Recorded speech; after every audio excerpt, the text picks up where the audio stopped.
Hey guys, I'll be right back. Alright, Okay, bye.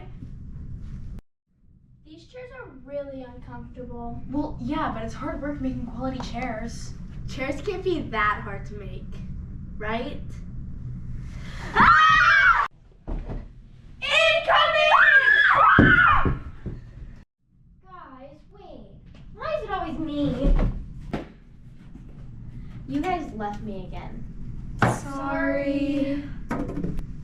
Oh, hey JC. Hey guys, what are you doing here? I was looking for you guys by the tree. What is this place? This is Highwood, USA. Included spa panels for hot tubs and things of that nature.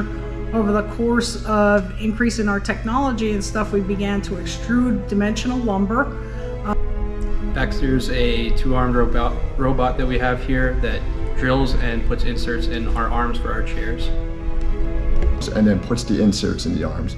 While Baxter's drilling the inserts and putting them in the arms, we're actually able to go and do another job across the warehouse until Baxter's finished the job.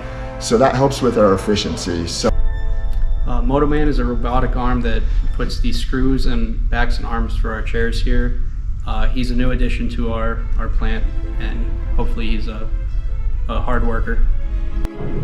CNC machine. Lumber is loaded onto the machine in a specific pattern and a specific orientation, and then the machine runs a program and it cuts the lumber into the certain pieces that we need. The main takeaway I would want people to have with Highwood would be our customer service. We not only make great products, but we really stand behind them 100%, and I just think our customer service team deserves a gold star when it comes to that.